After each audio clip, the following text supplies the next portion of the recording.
नमस्कार, मैं हूं विद्यासागर। स्वागत है आप सभी का देवभूमि में। और देहरादून में आज बीजेपी की प्रदेश कार्य समिति की बैठक हुई है। उपचुनाव और विधानसभा चुनाव पर मंथन हुआ है। बैठक में बीजेपी की चुनावी रणनीति पर चर्चा हुई। अगले 2 महीनों के दौरान होने वाले कार्यक्रम तय किए गए हैं। केंद्र की योजनाओं को जन जन तक पहुंचाएगी बीजेपी। पार्टी के पक्ष में वातावरण बनाने के लिए बनी है रणनीति। सीएम और प्रदेश प्रभारी दुष्यंत गौतम ने इस बैठक में हिस्सा लिए। प्रदेश अध्यक्ष मदन कौशिक भी बैठक में मौजूद रहे। तो एक बार आपको फिर से बता दें कि आज देहरादून में बीजेपी कार्य समिति की बैठक हुई है और इस बैठक में रणनीति बनाई गई है आने वाले विधानसभा चुनाव को लेकर। प्रदेश प्रभारी के साथ प्रदेश अध्यक्ष भी बैठक में शामिल हुए। देहरादून में हुई बीजेपी प्रदेश कार्य समिति की बैठक और इस बैठक में कई मुद्दों को लेकर गहन मंथन किया गया है। उपचुनाव और विधानसभा चुनाव पर मंथन किया गया है। वहीं बैठक में बीजेपी की चुनावी रणनीतियों पर भी चर्चा हुई है। अगले 2 महीनों के दौरान होने वाले कार्यक्रम तय कर दिए गए हैं। केंद्र की योजनाओं को जन जन तक पहुंचाएगी बीजेपी, ये रणनीति बनाई गई है।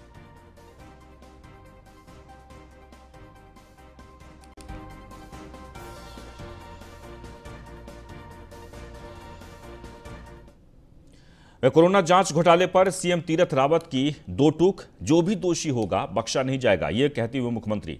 कोरोना जांच के नाम पर कुंभ में बड़ा फर्जीवाड़ा हुआ है और इस मामले में मुख्यमंत्री ये कहते हुए कि इसमें जो भी दोषी होगा वो बख्शा नहीं जाएगा।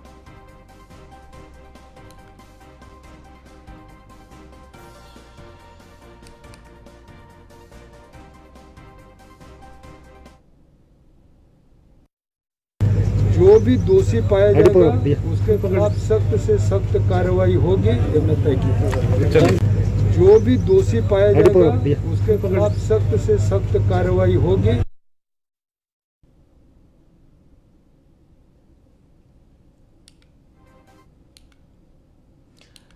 तो कोरोना जांच घोटाले पर बोले पूर्व मुख्यमंत्री त्रिवेंद्र रावत, एसआईटी जांच हो रही है और ये बहुत ही अच्छा है। मैंने खुद बोला था एसआईटी जांच हो जाए। हरीश रावत को भी जवाब दिया। उन्होंने कहा कि हरिद्वार से कोई तूफान नहीं उठेगा। तो आपको बता दें, कोविड टेस्टिंग फर्जीवाड़े पर पूर्व मुख्यमंत्री त्रिवेंद्र सिंह रावत ने प्रेस से बात करते हुए उन्होंने कहा कि एसआईटी की जांच चल रही है और इस जांच की हमने भी मांग की थी और ये बहुत ही अच्छा हो रहा है। क्लियर हो जाएगा सब कुछ। आपके अच्छा के सिटिंग जज की मांग की है मैंने। एसआईटी हो गई, मैंने पहले तो एसआईटी के लिए बात किया था। एसआईटी हो गया तो बहुत अच्छी बात। सर, हरीश रावत कह रहे हैं कि हरिद्वार से तूफान खड़ा होगा अगर बीजेपी ने इसमें समय पर जांच नहीं करवाई सरकार ने। तो मैं खुद हरिद्वार से पिछली बार भी तूफान खड़ा हुआ था। हरिद्वार में जाके अपने आप को आजमा लें। सर, हरीश रावत जी ये भी कह रहे हैं कि दोनों जो सीएम हैं वो भाजपा के हैं या नहीं है, ये पता नहीं चल रहा है। जिस तरह की बयानबाजी दोनों की है। हरिद्वार बहुत अनुभवी नेता है। कोविड टेस्टिंग फर्जीवाड़े पर बोले मंत्री हरक सिंह, मुख्यमंत्री तीरथ सिंह रावत का बचाव किया है। पूर्व सीएम त्रिवेंद्र रावत पर हरक ने चुटकी ली। त्रिवेंद्र सिंह रावत को बताया सामान्य विधायक। हरक सिंह बोले अब वह सरकार का हिस्सा नहीं, त्रिवेंद्र पर कोई टिप्पणी नहीं करनी चाहिए।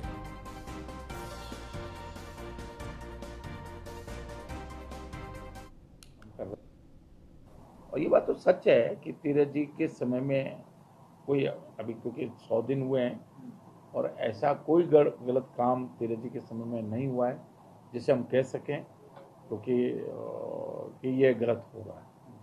तीरथ जी सबसे सलाह लेकर काम कर रहे हैं और मैं सोचता हूँ कि सबका भरोसा भी है और इस समय आवश्यकता भी है सब लोग मिलकर काम करें। और जो गड़बड़ हुई है माननीय त्रिवेंद्र रावत जी के साथ में अगर गड़बड़ हुई है उसकी। हरिद्वार में महाकुंभ के दौरान कोविड जांच में हुई गड़बड़ी और जांच के दौरान सीएम तीरथ और पूर्व सीएम त्रिवेंद्र के बीच पैदा हुई टकराव की स्थिति पर प्रदेश प्रभारी ने अपना बयान सामने रखा है। दुष्यंत कुमार ने कहा कि पार्टी में कोई मतभेद नहीं है, सभी को अपनी बात कहने का हक है। भारतीय जनता पार्टी में लोकतंत्र है।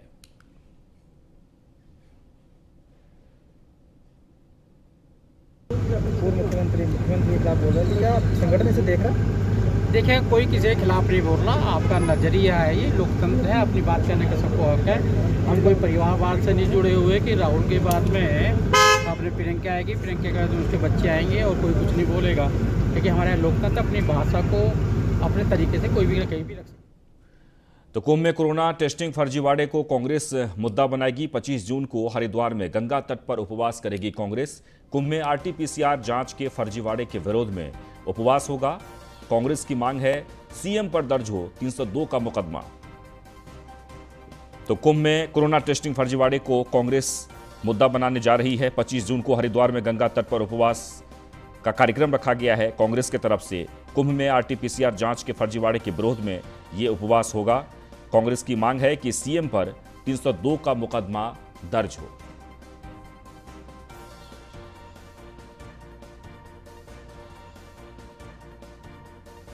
एक बार आपको फिर से बता दें, कुंभ में कोरोना टेस्टिंग फर्जीवाड़े को लेकर कांग्रेस भी लगातार आक्रामक रुख अपना रही है। 25 जून को हरिद्वार में गंगा तट पर उपवास का कार्यक्रम रखा गया है। कुंभ में आरटीपीसीआर जांच के फर्जीवाड़े के विरोध में ये उपवास रखा जाएगा। इस सरकार ने गंगा की पवित्रता को भी समाप्त करने का काम किया। इसलिए 25 जून को जो है हरिद्वार में गंगा के तट पर बैठ करके हम उपवास करने का काम करेंगे। ये हमारा पहला कदम होगा और उसके बाद कांग्रेस लगातार इस विषय को लेकर के प्रदेश के अंदर आम जन के बीच में जाने का काम करेगी। सरकार को निश्चित रूप से जो है घेरने का काम करेगी।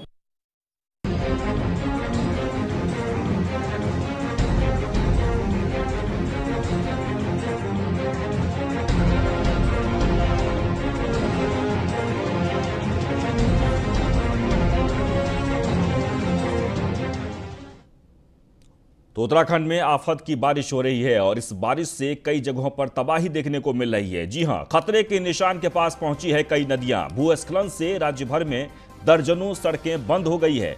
यातायात बाधित होने से बढ़ी लोगों की परेशानियां। अलकनंदा, पिंडर और काली नदी में इस वक्त उफान पर है। राज्य भर में हाईवे समेत कई सड़कें बाधित हो गई है। मलबा आने से बद्रीनाथ हाईवे बंद हो गया है। ऋषिकेश गंगोत्री हाईवे भी बंद हुआ है। तस्वीरों में आप देख सकते हैं ये 5 तस्वीरें जो इस वक्त हमारे टेलीविजन स्क्रीन पर है। चमोली, हल्द्वानी, ऋषिकेश, रुद्रप्रयाग और श्रीनगर, इन सभी जगहों पर तेज बारिश के बाद नदियां उफान पर है, खतरे के निशान के पास पहुंच गई है। जलस्तर धीरे धीरे बढ़ रहा है, जनजीवन अस्त व्यस्त हो गया है। और सबसे जो महत्वपूर्ण है ये कि इस बारिश से भूस्खलन हुआ है और भूस्खलन के कारण कई 1 दर्जन से ज्यादा ऐसी सड़कें हैं जो फिलहाल प्रभावित हुई है।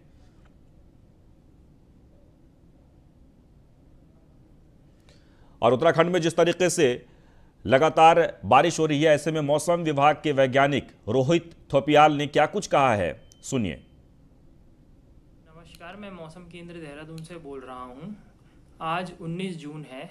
पिछले 24 घंटों में उत्तराखंड में अधिकांश स्थानों पर मध्यम वर्षा मिली है, जबकि उत्तराखंड के पर्वतीय क्षेत्रों में कहीं भारी वर्षा देखने को मिली है।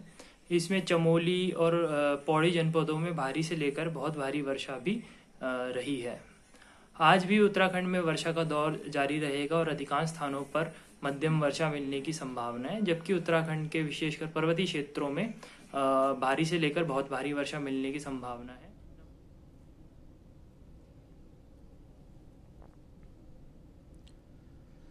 और यह समय उत्तराखंड के लिए चुनौतीपूर्ण है। बारिश की वजह से प्रदेश में जान माल का खतरा बना हुआ है। पिछले कई घंटों से हो रही भारी बारिश के मद्देनजर जिलाधिकारियों को मौजूदा हालात पर नजर रखने के आदेश दिए गए हैं। ये मुख्यमंत्री की तरफ से ट्वीट किया गया है। राज्य सरकार हर चुनौती से निपटने के लिए तैयार है। तो आपको बता दें कि मुख्यमंत्री ने ट्वीट करके बजाते ये कहा है कि इस वक्त उत्तराखंड के लिए बेहद ही चुनौतीपूर्ण समय है। बारिश की वजह से प्रदेश में जान माल का खतरा बना हुआ है। पिछले कई घंटों से हो रही भारी बारिश के मद्देनजर जिलाधिकारियों को मौजूदा हालात पर नजर बनाए रखने के आदेश दिए गए हैं। राज्य सरकार हर चुनौती से निपटने के लिए तैयार है। तो मुख्यमंत्री ने ट्वीट किया है। इस वक्त जो उत्तराखंड के हालात हैं उस हालात को लेकर खासकर लगातार भारी बारिश हो रही है।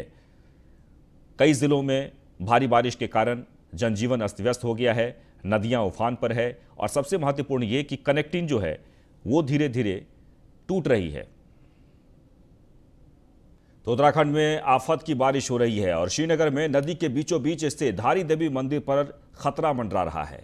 फिलहाल जो खतरा मंडरा रहा था वो टल गया है, जिससे पुजारियों और स्थानीय लोगों ने राहत की सांस ली है। हालांकि जल विद्युत परियोजना बांध के सभी 8 गेटों को तो खोल दिया, लेकिन ऊपरी जनपदों में हो रही बारिश के कारण नदी का जलस्तर काफी बढ़ा हुआ है।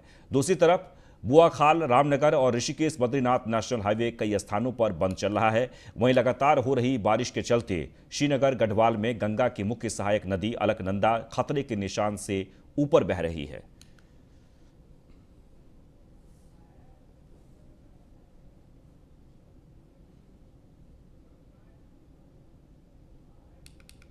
लगातार उत्तराखंड में लगातार दो तीन दिन से लगातार बारिश चल रही है। और अगर नदी के जल स्तर की बात करें तो कल जो मंदिर का जो स्तर था, मंदिर तक पानी पहुंचने में करीब करीब 2 मीटर रह गया था। तो जो अभी जो ये स्केल देख रहे हैं यहाँ पे 610 मीटर पर स्केल जो हाई लेवल है, तो कल जो पानी था वो 607.8 पे मैक्सिमम लेवल था कल रात को 12 बजे करीब। उसके बाद गेट खोले गए, धीरे धीरे डिसिल्टेड हुआ। तो अभी जो वाटर लेवल है वो कभी सामान्य स्थिति में और 605.2 पे अभी पानी का लेवल है, तो काफ़ी सामान्य स्थिति है अभी हम कह सकते हैं। लगातार उत्तराखंड में लगातार दो तीन दिन से लगातार बारिश चल रही है। और अगर नदी के जल स्तर की बात करें तो कल जो मंदिर का जो स्तर था, मंदिर तक पानी पहुंचने में करीब करीब 2 मीटर रह गया था। तो जो अभी जो ये स्केल देख नदी का, जहाँ तक नदी के जलस्तर की बात है, तकरीबन 2 मीटर 2.5 मीटर हमारे पुल को टच करने के लिए रह गया था। और तक हमने सूचना भी दे चुके थे पुलिस को हर जगह कि यदि कोई यहाँ पर कोई घटना है या कुछ होता है तो सहयोग करेंगे। क्षेत्र की जनता भी यहाँ चारों तरफ घूमती रही और मंदिर के पुजारी भी यहाँ पर 24 घंटे।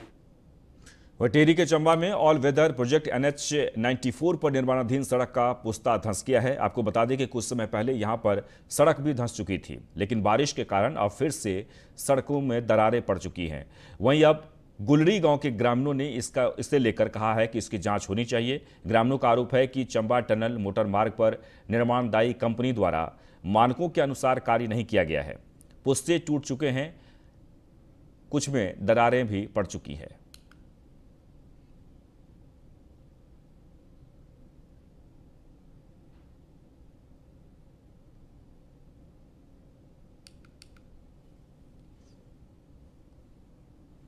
तो टिहरी के चंबा में ऑल वेदर प्रोजेक्ट NH 94 पर निर्माणाधीन सड़क का पुस्ता धंस गया है और जिसे लेकर ग्रामीणों ने नाराजगी जताई है और जांच की मांग की है।